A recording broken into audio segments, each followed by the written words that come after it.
Nagpuri album जिसे आवाज दे रहे हैं mister Lakshman Singh Kolebira.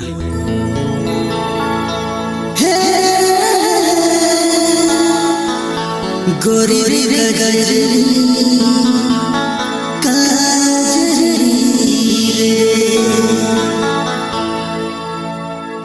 DJ Durgesh, DJ Durgesh, DJ Durgesh.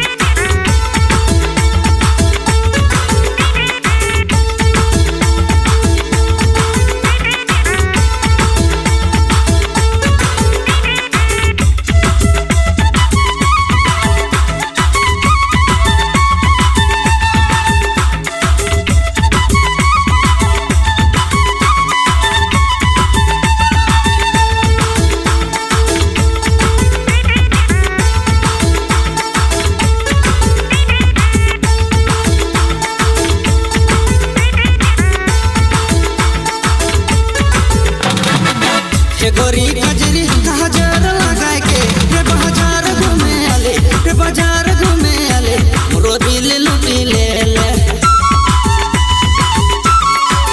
हे गोरी कजरी हजार लगाए के रे बाजार घूमे आले, रे बाजार घूमे आले, मोरो दिल लुटी ले ले।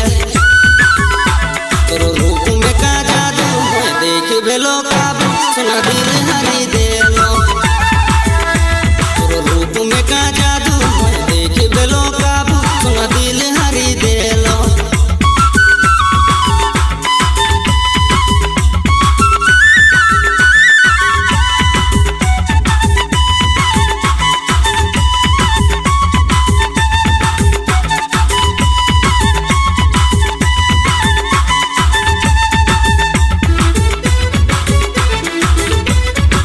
DJ Durgesh Kolebeera, Kolebeera, Kolebeera, Kolebeera.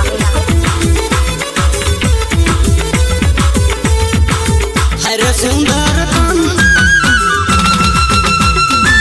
हरे सुंदर तन, काजर लागल, गोरी पाउडर लागल, रे बाजार घूमे आले, मोरो दिल लुटी ले ले। हरे सुंदर तन, काजर लागल, गोरी पाउडर लागल, रे बाजार घूमे आले, मोरो दिल लुटी ले ले। तोरो रूप में का जादू मैं देख बेलो काबू, सुना दिल हरी दे लो। तोरो रूप में का जादू मैं देख बेलो काबू, सुना दिल हरी दे लो।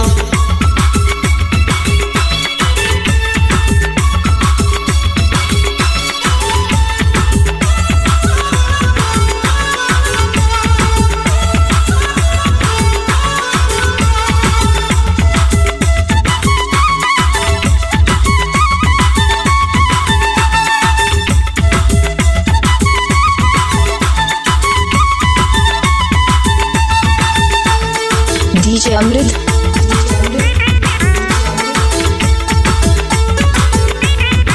जब से देखा लो तुके, जब से देखा लो तुके बाजार में, लाखों हजार में, गोरी सलवार में, तो दिल हारी दे लो।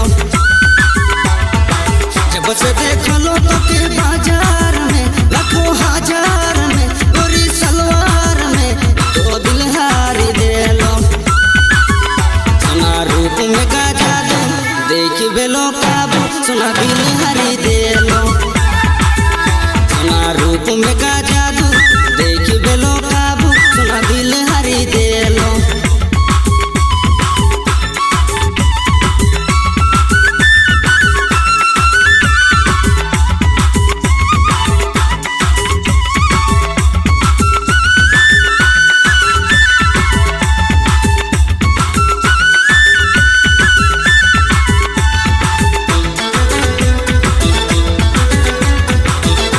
DJ Durgesh, DJ Durgesh, DJ Durgesh.